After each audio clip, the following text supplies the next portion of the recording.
Hello दोस्तों, नमस्कार। कैसे हो? भगवान की दया से सब अच्छे होंगे। मैं पिंकल जैन, नागोड़ा कोचिंग क्लास से। आज लास्ट क्लास में अपने टॉपिक डिस्कस किया था फ्लक्स ऑन क्यूब। ठीक है, अलग अलग डिफरेंट कंडीशन बताई थी क्यूब के अंदर। ठीक है, गाउस का लॉ जो है वहां से स्टार्ट करना है आज।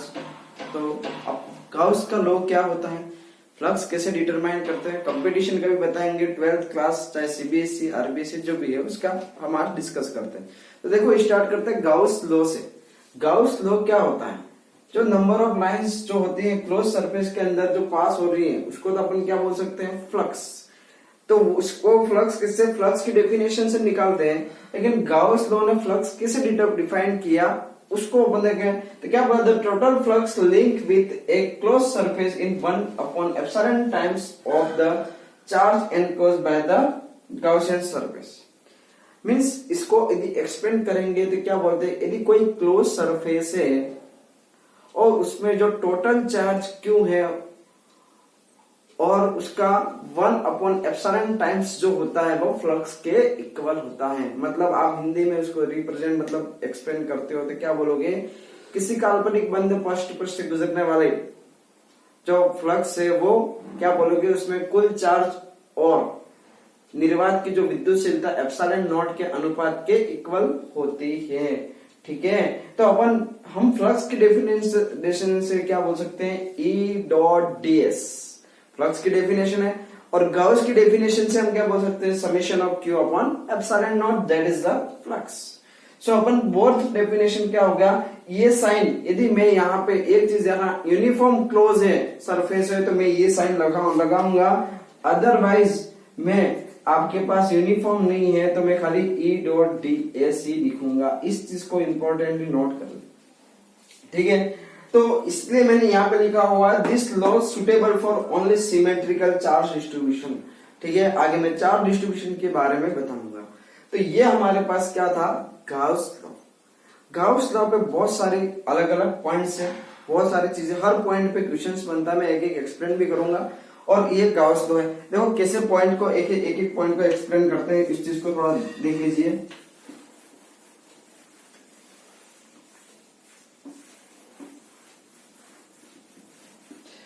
क्या है, flux to Gaussian surface is independent of its surface.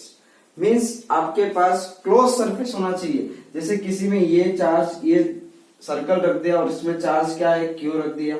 ये मैंने स्क्वायर ले लिया और इसमें चार्ज क्या रख दिया, क्यू रख दिया।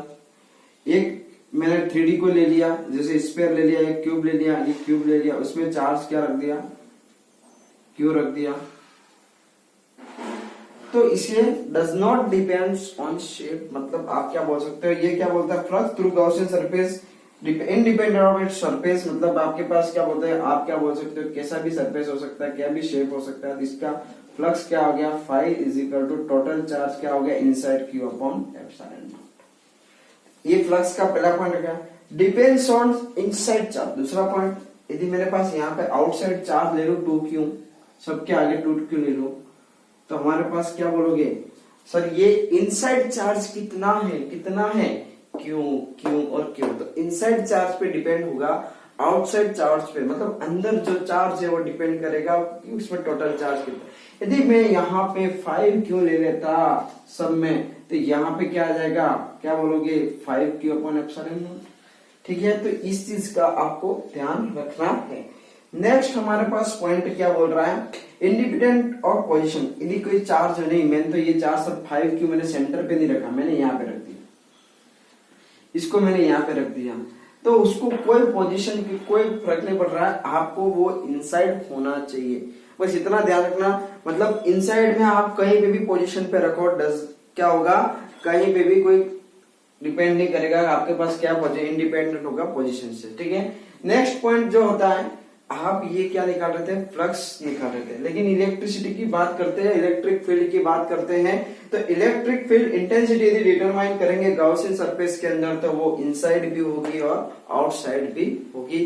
ठीक है, तो ये क्या बोलेंगे, जो हमारे पास इलेक्ट्रिक फील्ड इंटेंसिटी डिटरमाइन करेंगे वो सब। और क्या पॉइंट है, ये आपके पास बताया आपको, यदि हमारे पास क्या बोलोगे, फ्लक्स यदि इनसाइड आ रहा, अंदर की तरह इनकमिंग फ्लक्स है, ठीक है, इनसाइड आ रहा है तो उसको अपन क्या एज्यूम करेंगे नेगेटिव, और आउटसाइड आ रहा है तो उसको क्या कहते हैं पॉजिटिव। मतलब incoming flux we can assume negative, and क्या बोलोगे आउटगोइंग को क्या कर सकते हैं पॉजिटिव। ठीक है, इसके भी हमारे पास नेट फ्लक्स कैसे निकालते हैं वो अच्छी तरह से हम बहुत सारे एग्जांपल है अच्छी तरह से करेंगे। ठीक है, तो एक नेगेटिव होगा और फिर अपन ने क्या बोलेगा नेक्स्ट हमारे पास पॉइंट जो आता है वो ये है, मैं एक्सटेंड कर रहा हूं डायरेक्ट जो 6 पॉइंट के साथ है। फोर्थ के बाद पांचवा मैंने आपको बता दिया इनकमिंग और आउटगोइंग। नेक्स्ट जो हमारे पास पॉइंट आता है वो क्या आता है सर, इसके अंदर जैसे ये कोई भी शेप है उसके अंदर डाइपोल पड़ा हुआ है। डाइपोल मतलब जिसपे नेगेटिव चार्ज और पॉजिटिव चार्ज है। जैसे ये डाइपोल पड़ा हुआ है, ये माइनस क्यू या प्लस क्यू, या किसी के अंदर कोई चार्ज दिए, यहाँ पे Q इज इक्वल टू 0 लिखूं मैं, तो उसका फ्लक्स क्या हो गया, इसका भी फ्लक्स क्या हो गया 0, फाई इज इक्वल टू 0। ठीक है, क्या आ गया फाई इज इक्वल टू 0। और क्या पॉइंट आ सकता है सर, ये डाइपोल है, मैंने तो बोला परपेंडिकुलर रखा, 10 डाइपोल रख दिए, 20 रख दिए, कितने भी रख दो। डाइपोल का मतलब क्या सर, मैंने ये यहाँ पे ऐसे रख दिया डाइपोल को, एक दो रख दिए, एक को ऐसा रख दिया, एक को ऐसा रख दिया मान लो।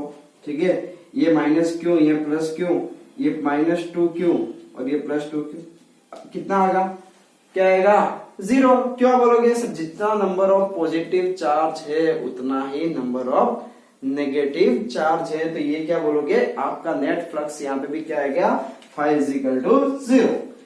और क्या पॉइंट आता है, चलो और पॉइंट की बात करें, flux does not depends on distribution of charge, it's depends on only total charge. देखो कैसे मीन्स हमारे पास क्या बोलोगे, इस पॉइंट को भी आपके नेक्स्ट पॉइंट पे लिख सकते हो, तो हमारे पास ये क्या बोलोगे कि जब यहाँ पे आपके पास मैंने अलग अलग चीज देखा, देखो मैं आपको एग्जांपल समझाता तो थोड़ा और अच्छी तरह से क्लियर है। यहाँ पे मैंने इसको दे दिया 7Q दे दिया, यहाँ पे इसने डिस्ट्रीब्यूट कर दिया 5Q और 2Q। ठीक है, ये यहाँ पे कोई रेक्टेंगल ले लेते, ट्राइंगल ले लिया, और इसके क्लोज सरफेस ही ये सब है, यहाँ पे ले लिया 3Q। ठीक है, 5Q और -Q, इसका फ्लक्स कितना होगा सर, टोटल चार्ज कितना 7Q अपॉन एप्सिलॉन नॉट, इसका फ्लक्स 5 और 2 7Q अपॉन एप्सिलॉन नॉट, और इसका 5 और 3 8 -1, सो क्या आ गया 7Q अपॉन। आपने क्या देखा सर, इसमें फ्लक्स तो सब में इक्वल आ रहा है कि सर इसमें 5 क्या हो गया, ये पहला सरफेस है, दूसरा है, तीसरा है, तो आपके पास क्या 5 1 इक्वल टू 5 2 इक्वल टू 3 आ गया, तो हमारे पास क्या आ गया सब में 7Q आ गया, 7Q अपॉन एप्सिलॉन नॉट। तो आप इस पॉइंट पे क्या आया, flux does not depends on the distribution, मतलब वो चार्ज के डिस्ट्रीब्यूशन पे डिपेंड नहीं करता है, किस पे करता है टोटल चार्ज। हाँ तो चलो 7 पॉइंट नेक्स्ट पॉइंट क्या था, in Gaussian surface phi is equal to 0 does not imply E is equal to 0। इसका मतलब क्या होता है उस चीज को, but E is equal to 0 imply phi is equal to 0। इसका मतलब मैं आपको क्लियर करता हूँ कि जैसे फाई बराबर हमारे पास क्या होता है, phi equal to E dot है, फाई इक्वल टू क्या बोल रहे E डॉट है। यदि फाई इज इक्वल टू 0 है तो हम ये थोड़ी बोल सकते हैं कि E ही 0 हुआ, भाई A भी 0 हो सकता है, A भी 0 हो सकता है, और यहाँ पे थीटा बराबर 90 डिग्री भी हो सकता है।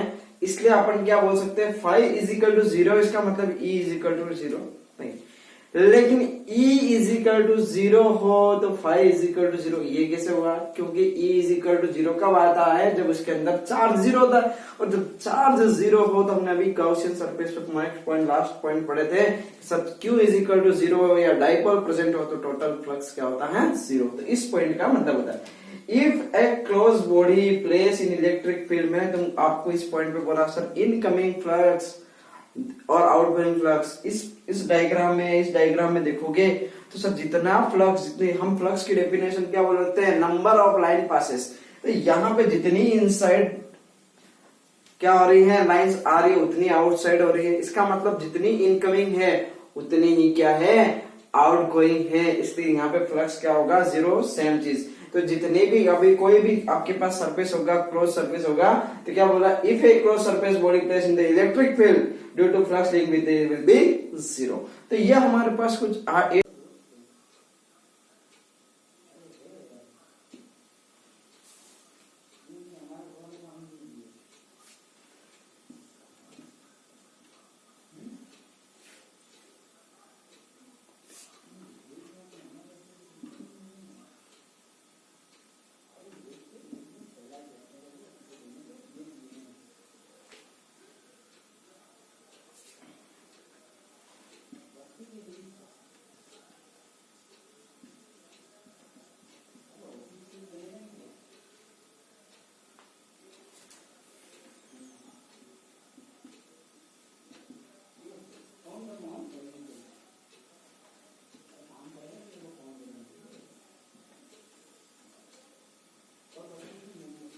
हाँ नोट लिख दीजिए आप। नोट ये है, symmetrically close body with charge q at its centre, flux link with etch half will be, means क्या होगा, फ्लक्स 1/2 हाफ। मीन्स क्या बोल रहा है, एक सिमेट्रिकल बॉडी है और इसका चार्ज सेंटर में हो तो आपके पास क्या होगा, उसका जो फ्लक्स होगा वो कितना होगा, 1/2। यदि ये स्पेयर है, समझना अच्छी तरह से, यदि ये टोटल स्पेयर है, जैसे ये 3D शेप है, यदि इसको मैं यहाँ पे स्पेयर को यहाँ पे या यहाँ पे चार्ज टोटल क्या रखा है, क्यू, क्या रखा हुआ है, क्यू, तो इसका फ्लक्स क्या होगा, तो आप क्या बोलोगे sir, Q upon epsilon not. क्या बोलोगे, क्यू अपॉन एप्सिलॉन नॉट। ये हेमिस्फीयर मतलब इसको यदि हटा दूं यहां से, अब इसको क्या कर दूं, हटा दूं, तो क्या ये चार्ज सेंटर में है, क्या नहीं है, ये चार्ज सेंटर में नहीं है। अपन इस चार्ज को, मेरे लास्ट बार अपन ने क्यूब में भी बहुत सारी चीज देखे थे कि सर ये सिचुएशन है आपके पास कि आपके पास ये चार्ज आपके पास यहाँ पे पड़ा था तो ये सेंटर में था, अब ये चार्ज यहाँ पॉइंट पे पड़ा हुआ, तो अपन इसको इससे सेंटर में कब होगा, जब इधर दूसरा चार्ज लगा दे। तो इसका मतलब यहाँ पे एक स्फीयर, जैसे मैं अलग अलग पेन से ड्रॉ करता हूँ, सर ये स्फीयर बना दो ऐसा, एक ऐसा रख दो, और अब ये सेंटर में हो गया, अब सेंटर में हो गया, लेकिन अब यहाँ पे ये सेंटर कब आएगा, जब एक स्फीयर ये रखा, दोनों स्फीयर की वजह से चार्ज क्या आ गया, दो की वजह से फ्लक्स क्या हो गया, क्यू अपॉन एप्सिलॉन नॉट, लेकिन एक की वजह से क्या आ गया, इस हेमी स्फीयर के हिसाब से, तो आप क्या बोलोगे, क्यू अपॉन 2 एप्सिलॉन नॉट। ऐसे आप जितने भी फ्लक्स लिखने उतने उस हिसाब से आपको सेंटर के हिसाब से आपके पास क्या होगा, निकालना पड़ेगा आपको फ्लक्स कैसे निकाल। इसके अलावा किसी के फेस हो, जैसे क्यूब में मैंने बहुत सारी चीजें, हमारे पास क्यूब में 6 फेस होते हैं, और फेस के सेंटर में यदि चार्ज लिखा, क्या बोला, an identical face with point charge q at centre, तो उसका फ्लक्स क्या होगा, q upon an epsilon naught. ये दोनों इंपॉर्टेंट आपके पास क्या होता है, ये नोट है, नोट को अच्छी तरह से ध्यान रख लीजिए क्योंकि ये आपके बाद कंपटीशन में बहुत काम आएगा। अब मैं आपको डिफरेंट स्टेप होते हैं, पहले हम चार्ज का डिस्ट्रीब्यूशन कर लेते हैं, बहुत अच्छी तरह से पढ़ लेते हैं चार्ज का डिस्ट्रीब्यूशन क्या होता है, ठीक है। तो हमारे पास 3 चार्ज डिस्ट्रीब्यूशन होते हैं, एक तो लीनियर चार्ज होता है, ठीक है, दूसरा कौन सा होता है, तो आपके पास लीनियर के अलावा और कौन सा होता है, एरियल, और तीसरा क्या होता है, क्यूबिकल, ठीक है, या इसको क्या होता है, वॉल्यूम के अकॉर्डिंग करते हैं। हमको चार्ज को डिस्ट्रीब्यूट करना है, हमारे पास यहाँ पे लाइन के अकॉर्डिंग चार्ज डिस्ट्रीब्यूट करेंगे, तो इसको कहते हैं लीनियर, ठीक है, लीनियर चार्ज डिस्ट्रीब्यूशन।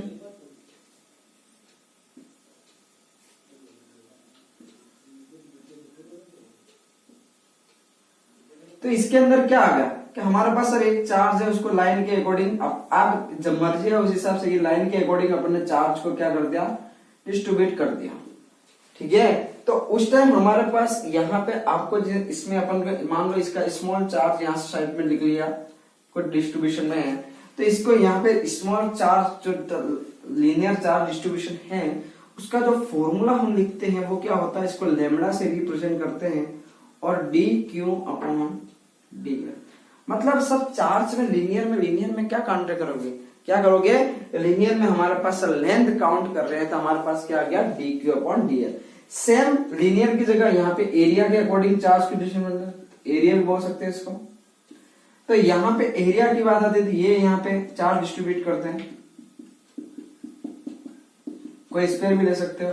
फिर यहाँ पे अपन ने डी क्यू स्मॉल पोर्शन ले लिया, तो यहाँ पे क्या आता है, लेमडा की जगह यहाँ पे सिग्मा लिखते हैं और डी क्यू, और यहाँ पे लेंथ क्या था, क्योंकि लेंथ के अकॉर्डिंग डिस्ट्रीब्यूट था, यहाँ पे एरिया के अकॉर्डिंग, तो यहाँ पे क्या लिख दिया, टी। फिर हमारे पास वॉल्यूम के अकॉर्डिंग होता है, तो यहाँ पे वॉल्यूम लिख सकते हैं, या 3D ज्योमेट्री होता है, तो यहाँ पे स्फीयर लिख सकते हैं, क्यूबिक लिख सकते हैं, तो वहां पे हमारे पास क्या लिख सकते हो आप, बोलो, तो आपके पास वहां पे आपके पास ये सब चार्ज डिस्ट्रीब्यूट है सर, वहां पे डी क्यू, तो यहाँ पे रो से लिखते हैं, रो के डी क्यू सब में सेम है, डी क्यू क्या है, चार्ज है, और यहाँ पे एरिया की जगह यहाँ पे क्या आ गया, वॉल्यूम आ गया। तो ये हमारे पास लीनियर है, एरियल है, और हमारे पास वॉल्यूम है, या हमारे पास क्यूबिकल है, जो भी बोल सकते हो। तो ये हमारे पास चार्ज का डिस्ट्रीब्यूशन आ गया। अब हमारे पास सबसे इंपॉर्टेंट चीज होती है, सब डिफरेंट शेप पे अलग अलग हमारे पास क्या आता है, हमको क्या निकालना है, फ्लक्स निकालना है। देखो 12th के हिसाब से, बोर्ड क्लास के हिसाब से मैं आपको पूरी डेरिवेशन क्लियर करवाऊंगा और कुछ शॉर्ट्स में है बिल्कुल कि हमारे पास सर कैसे होता है, मैं शॉर्ट के पहले बता रहा हूँ, फिर अपन डेरिवेशन पोर्शन पे चलेंगे। ठीक है, ये हमारे पास नॉलेज का काम था, ये हम दिमाग में सेट होना चाहिए। ठीक है, कभी कभी इसका यूनिट पूछ लेंगे। हाँ, एक चीज ध्यान रखना, आपको न्यूमेरिकल्स गिवन होगा, ठीक है, बोर्ड क्लास में इंपॉर्टेंट है, तो उस न्यूमेरिकल्स में आपको यूनिट, तो इसका यूनिट क्या होता है, तो कूलम अपॉन आप क्या बोल सकते हो metre, coulomb upon metre square, coulomb upon metre cube. देखो ऊपर तो कोई चेंज नहीं हो रहा है, ठीक है, डायमेंशन भी आपके पास चेंज होगी। ठीक है, तो आपके पास क्या होगा, metre, metre cube, metre square, ये चेंज हो रहा है, इसको ध्यान रखना। ठीक है, फिर हमारे पास फ्लक्स बहुत डिफरेंट शेप पे निकालना, अच्छी तरह से क्लियर कर लेना, बहुत इंपॉर्टेंट चीज है। ठीक है, हम सिलेंडर की बात करते हैं, अलग अलग चीज की बात करते हैं, क्या क्या चीज है, देखो एक एक शेप पे थोड़ा बहुत डिस्कस करेंगे। मैंने आपको क्यूबिक का मतलब आपको क्यूब को पूरे चीज क्लियर कर दिया है, क्यूब में कैसे कैसे चीजें होती है, क्या क्या चीज होती है, ये चीज है। ठीक है, हम सिलेंडर की बात करते हैं सबसे पहले। जैसे ये सिलेंडर मैंने बना दिया, ठीक है, सबसे पहले इसके बात करते हैं, फेस की बात करते हैं। ठीक है, इसका एरिया वेक्टर, एक चीज ध्यान रखना, फ्लक्स के अंदर जो एरिया वेक्टर लेते हैं वो एरिया वेक्टर हमेशा जो क्या होगा, फिक्स क्या होता है, गाउसियन सरफेस के परपेंडिकुलर आउटसाइड की ओर होता है। तो यहाँ पे कितने एरिया हो गए, एक, दूसरा और ये पूरा तीसरा। इसका एरिया इधर, एरिया वेक्टर इधर भी हो सकता है या इधर भी हो सकता है। इसका एरिया वेक्टर इस साइड की तरफ और इसका एरिया वेक्टर इस साइड की तरफ, मैंने एरिया वेक्टर बना दिया। ठीक है, अब अपन क्या बोल सकते हैं, सर ई की डायरेक्शन बता दो, कोई बात नहीं सर, मैंने बोल दिया ई की डायरेक्शन इस साइड है, आपको क्लियर करना अच्छी तरह से, ई की डायरेक्शन इस साइड है। तो आप फर्स्ट के लिए बात करो तो सर ए इधर है और ई इधर है, तो हमने फॉर्मूला क्या लिखा था, ई डॉट ए, ये लिखा था। तो यहां से क्या हो गया, ई ए कॉस थीटा, और थीटा कितने क्या हो गया सर, इंटीग्रेट हो गया, तो थीटा कितना आ गया बोलो, तो आपके पास थीटा, तो यहाँ पे ए ई इधर जा रहा है, ए इधर, थीटा क्या आ गया 180 डिग्री, और 180 डिग्री बोलोगे तो यहाँ पे ई क्या आ गया माइनस ई है। ए की जगह अपन लिख सकते हैं वॉल्यूम, हमें अभी ए की एरिया का वॉल्यूम मतलब वैल्यू को पुट नहीं करना। अब इधर देखो तो आपकी इसकी वजह से एज्यूम करोगे सर ए इधर है और ई इधर है, तो थीटा कितना आ गया 90 डिग्री। सर थर्ड में तो क्या आ गया, ये तो हमारे पास किसकी वजह से निकाला था, फर्स्ट की वजह से, सेकंड की वजह से निकाल रहे हो, सेकंड में ई भी इधर है, ए भी इधर है, तो हमारे पास यहाँ पे थीटा बराबर क्या आ गया 0 डिग्री, सेकंड की वजह से, तो यहाँ पे क्या आ गया ई ए कॉस थीटा, और थीटा 0 डिग्री, तो ई ए कॉस 0 की वैल्यू कितनी होती है 1, तो हमारे पास क्या आ गया ई ए। सर फाइव थर्ड, ये 5 1 आ गया, ये 5 2 आ गया, और ये 5 थर्ड। अब मेरे को बोला यहाँ पे आपको पहले बता सर ई ए में एंगल कितना है, तो आप क्या बोलोगे सर ई ए कॉस थीटा, और थीटा इक्वल टू कितना आ गया 90 डिग्री, कॉस 90, और कॉस 90 की वैल्यू कितनी होगी 0। चाहे इधर लिखो तो भी 0 है, और इधर लिखोगे तब भी हमारे पास क्या है 0। सो क्या आ गया 5 3 is equal to 0। Five net कितना आया, फाइव नेट बोलोगे तो ये माइनस ई ए, सर क्या बोलोगे सर 5 1 प्लस 5 2 प्लस 5 3, सिंपल सी बात है। तो हमारे पास 5 1 कितना है, तो माइनस ई ए, 5 2 कितना है प्लस का ये, 5 3 कितना है 0, तो फाइनली 5 नेट क्या आ गया 0। बिल्कुल अच्छी तरह से आप शॉर्ट ट्रिक में भी ऐसे डायरेक्ट दिमाग लगा सकते हो। देखो कंपटीशन है हमको यहाँ से, फिर इधर से ये, इधर से माइनस ये दोनों कैंसिल आउट हो करेंगे, और ये 90 डिग्री, बस खत्म बात होगी। समझ में आ गया ये, तो इस हिसाब से आप किस पे निकाल सकते हो, सिलेंडर के आगे फ्लक्स निकाल सकते हैं। मान लो सपोज दैट आपके पास क्या आता है, स्पेयर आता है, स्पेयर पे अपन मैंने तुमको आपको अभी एग्जांपल बता दिया था, वापस इसको रिपीट कर देते हैं। इसी शेप में मैं शेप चेंज कर रहा हूं, बस आपको पास फ्लक्स ही निकालना है, ठीक है।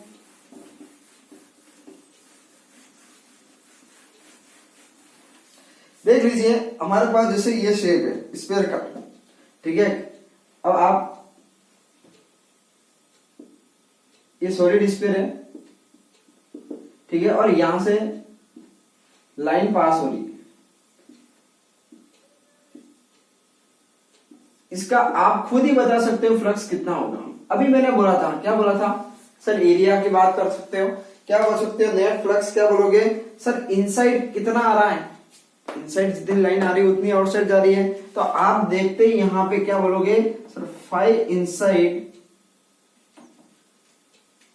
या इनकमिंग बोल सकते हो। इन इज इक्वल टू क्या आ गया, 5 out, so 5 net equal to क्या आ गया, 0। कंपटीशन है उसके अंदर ये शॉर्ट ट्रिक अपना करो। तो हमारे पास यहाँ पे 5 नेट क्या आ गया, 0। आपके पास ऐसा स्क्वायर समझ में आ गया। क्यूब के बारे में मैंने समझा रखा है, फिर भी आपके जैसे क्यूब आ गया, क्यूब के बारे में बहुत कुछ समझा, लेकिन एक चीज दूसरी समझा ही नहीं थी।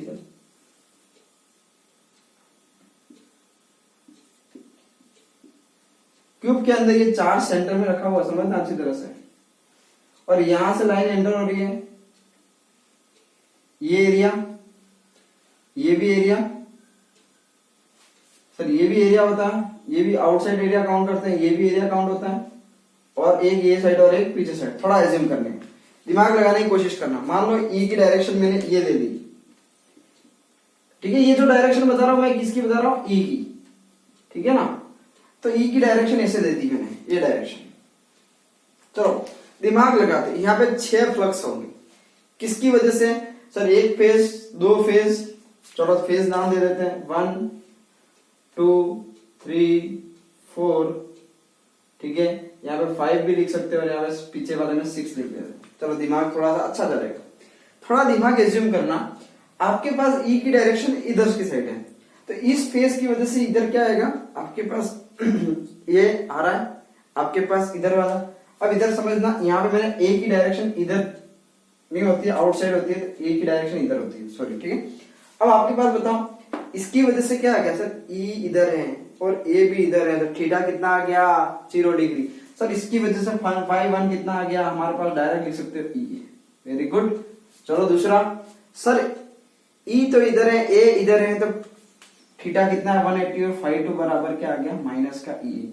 शॉर्ट में बता रहा हूं, थोड़ा अच्छी तरह से समझ लें। अब बाकी की बात करते हैं। चलो ऊपर वाला, ये तो ई इधर है, फिक्स कर देना, एज्यूम करना। ऊपर वाले कैसे, ये एंगल कितना 90 डिग्री, नीचे वाले के लिए तो बोलो ये एंगल कितना 90 डिग्री, इधर वाले सरफेस के लिए एंगल कितना, देख लो ये 90 डिग्री, इधर वाले सरफेस के लिए कितना 90 डिग्री, अरे बाकी 4 के लिए एंगल कितना है 90 डिग्री, और cos 90 की वैल्यू कितनी है, 0। सो फाइनली 5 नेट क्या आ गया सर, ये दोनों तो 0 होंगे, 5 1 plus 5 2 plus dash dash dash 5 3 5 4, सब ये ऐसे कर दोगे तो हमारे पास ये ई है, ये माइनस ई है, और बाकी सब तो क्या है 0 plus 0 plus 0 plus 0। Why? Because of cos 90 is equal to 0. So finally 5 net equals to क्या आ गया, 0।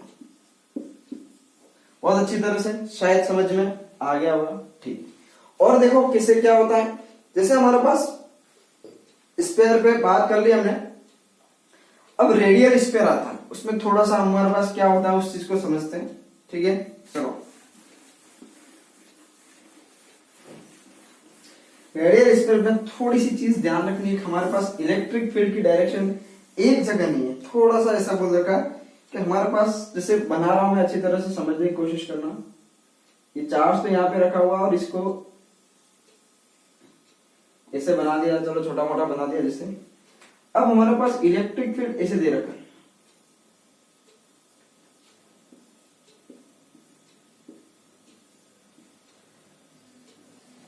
ये ऐसे दे रखा है।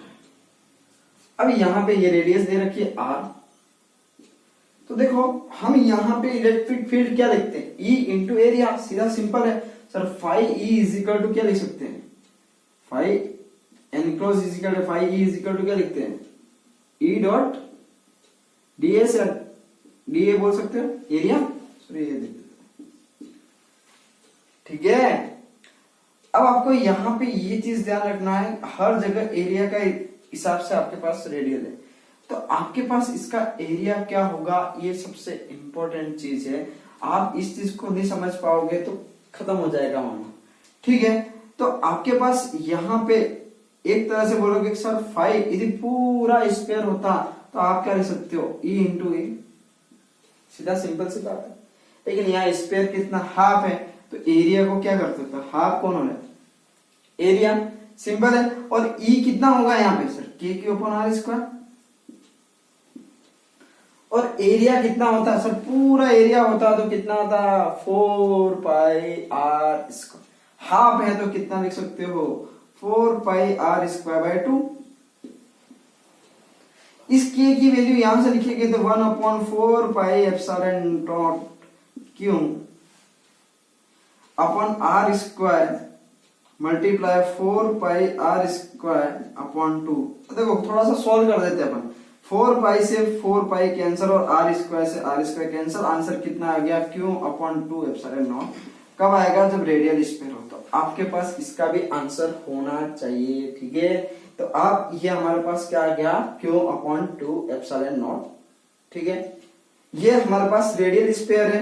आपके पास फाई बराबर ई और पूरा होता है तो क्या आ गया ए, और हाफ है तो क्या आ गया ई इंटू ए, ठीक है। इलेक्ट्रिक फील्ड इज रेडियल, तब ध्यान रखना रेडियस के अकॉर्डिंग इलेक्ट्रिक फील्ड हो, उस टाइम पे आपके पास बात कर रहा है। नेक्स्ट आपके पास बात करते हैं हेमिस्फीयर। मैंने आपको बता दिया, चलो स्फीयर के बारे में आपको बता दिया। इसके बाद अपन बात करते हैं सिलेंड्रिकल के लिए। सिलेंडर के लिए देखो मैं आपको बात करता हूं, देखो सिलेंड्रिकल के में हमने वैसे बता दिया, फिर ऐसे जैसे आप शॉर्ट में करना चाहते हो, ठीक है। सेंटर में चार्ज रखा है, देखो एक सिलेंडर है, सेंटर में चार्ज रखा है। तो आप सेंटर में चार्ज रखा है तो इसका क्या करोगे, फाई बराबर sir Q upon epsilon not. लेकिन उसने ये चार्ज ऐसे रख दिया, सॉरी यही चार्ज यहां पे रख दिया। बताओ अभी एक बार 2 मिनट के लिए पॉज करके आप थोड़ा दिमाग में सोचो, सर ने अभी नोट लिखवाया था, क्या ये यहाँ पे सेंटर में पड़ा था तो आपके पास पता है वो सेंटर है, लेकिन क्या ये सेंटर है, नहीं है, तो इसके लिए एक और रखोगे तो दोनों की वजह से सर यहाँ पे एक और क्यूब आएगा, क्या कहते हो, एक और सिलेंडर आएगा ऐसा, और इस दोनों की वजह से ये क्या आएगा सेंटर में, तो टोटल की वजह से क्या आ गया क्यू अपॉन एप्सिलॉन नॉट, और इसकी वजह से क्या आ गया क्यू अपॉन 2 एप्सिलॉन नॉट। बिल्कुल इसी तरह से ध्यान रखना, ये हमारे पास क्या होते हैं, बहुत शॉर्ट ट्रिक्स हैं और अच्छी तरह से आपको, और क्यूब का मैंने एक लास्ट लेक्चर में बहुत अच्छी तरह से समझा दिया, तो क्यूब में वापस रिप्ले नहीं कर रहा हूं। अब हमारे पास आता है बोर्ड क्लास के लिए बहुत सारी चीजें हैं सर। हमारे पास कंडक्टर शेल आती है, नॉन कंडक्टर आता है, स्पेयर आता है, फिर हमारे पास शीट आएगी, इनफाइनाइट लेंथ वायर आएगा। एक एक को अपन डेरिवेशन के साथ कंप्लीट करते हैं, ठीक है। मैं एक डेरिवेशन आप करवाता हूँ, ठीक है, आप समझ लीजिए उसमें किससे क्या करना है, बहुत अच्छी तरह से समझ लें। तो आपको गाउस लॉ समझ में आया होगा, फ्लक्स कैसे निकालते समझ में आया होगा, अच्छी तरह से क्लियर हो गया, ठीक है। अब हमारे पास एग्जाम्पल आता है, देखो पहला आता है शेल, ठीक है। शेल का मतलब होता है जैसे ये है, और उसके अंदर अपन को क्या निकालना है, इलेक्ट्रिक फील्ड इंटेंसिटी। क्या निकालना है, इलेक्ट्रिक फील्ड इंटेंसिटी निकालनी है। हिंदी में बोले विद्युत क्षेत्र की तीव्रता निकालनी है, जब इस पे अपन कोई पॉइंट एज्यूम करते हैं आउटसाइड इंडियन। लेकिन ये जो शेल है वो कौन सी शेल है, कंडक्टर शेल है। कौन सी है, कंडक्टर, ठीक है, कंडक्टर शेल है, ठीक है। अब कंडक्टर शेल है तो इसको कैसे क्या करना है, ठीक है। तो अब हमारे पास कंडक्टर शेल है, देख लीजिए आपके पास फर्स्ट केस लेते हैं, उसमें हम कंडक्टर शेल है। तो कंडक्टर शेल होगा तो जितना भी चार्ज दोगे वो चार्ज कहाँ आएगा, ऑन द सरफेस, मतलब positive positive positive positive positive distribute कहाँ आएगा, सरफेस पे। मान लो इसकी रेडियस आर है। अब इसके लिए अपन ने केस फर्स्ट ले लिया, क्या केस लिया सर, अपन ने जो एज्यूम किया गॉसियन सरफेस बनाना पड़ेगा, जैसे कंडक्टर शेल है, मतलब एक रिंग समझो, रिंग है तो वो चीज है। अब उस पर अपन पॉइंट लेते हैं आउटसाइड इलेक्ट्रिक फील्ड में, आउटसाइड। सपोज दैट आउटसाइड लेते गॉसियन सरफेस, तो मैंने ये आउटसाइड ले लिया, ठीक है, एक आउटसाइड पॉइंट पी, तो एक गॉसियन सरफेस एज्यूम कर दिया। सॉरी थोड़ा सा मैं छोटा बनाता हूं, ये मैंने क्या किया, गॉसियन सरफेस है मेरे पास। अब ये आउटसाइड लिया और इसकी रेडियस एज्यूम कर रहा हूं मैं। हम रिटर्न में देखो नोट्स में मैं एज्यूम कर दूंगा, मेरे पास पूरे नोट्स लिखे होंगे इसके पास, मैं आपको यहाँ पे खाली डेरिवेशन एक्सप्लेन कर रहा हूं। तो यहाँ पे मैंने क्या किया, ये स्मॉल आर रेडियस का कोई है, और इस पूरे गॉसियन सरफेस पे मैंने एक छोटा सा एलिमेंट ले लिया और जिसका नाम पॉइंट पी है और इस एलिमेंट को ले लिया पी ने। ठीक है, आपको मैंने बताया है कि सर यहाँ पे इलेक्ट्रिक फील्ड और इलेक्ट्रिक फील्ड निकालने के लिए हम एक ही तरीका लगा, पॉजिटिव बन के बैठ जाते हैं। ये पॉजिटिव और ये पॉजिटिव, यदि पॉजिटिव पॉजिटिव क्या करेगा, रिपल करेगा, अट्रैक्ट। रिपल करेगा तो कहां जाएगा, ऊपर की तरफ। सो यहाँ पे हमारे पास डायरेक्शन ऑफ ई क्या आ गई, समझ में आ गया, डायरेक्शन ऑफ ई पता लग गया। सर डीए की डायरेक्शन कहां रखती है, हमेशा क्या रखती है, परपेंडिकुलर। तो सरफेस इसका परपेंडिकुलर क्या आ गया, ये है इधर, इसका परपेंडिकुलर इधर, तो डीए की डायरेक्शन भी इधर आ गई। बस ये कॉन्सेप्ट आपको समझ में आ गया, बाकी कोई फिर नहीं। आप क्या लिखोगे आगे, by the definition of, derivation अब चालू हो गया। केस फर्स्ट आ गया, when point P at outside. ठीक है, ये फर्स्ट केस आ गया, इसको बाय द डेफिनेशन ऑफ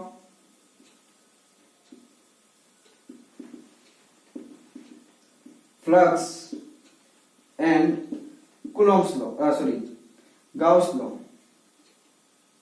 क्या लिखते हैं sir, E dot D S या D A is equal to क्या लिखते हैं,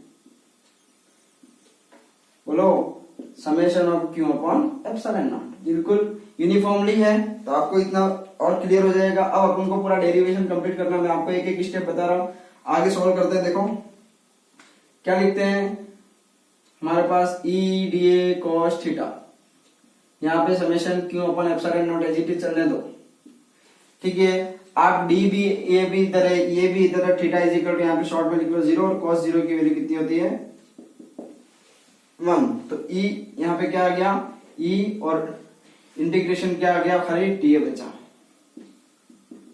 summation Q upon epsilon not. अब यहाँ पे e तो आ गया आउटसाइड में, समेशन ऑफ डी है, तो टोटल कौन सा स्पेयर है, स्पेयर का एरिया कितना होता है, तो आप क्या लिख सकते हो 4 पाई, और ये आउटसाइड वाला स्पेयर है तो इसलिए स्मॉल आर स्क्वायर।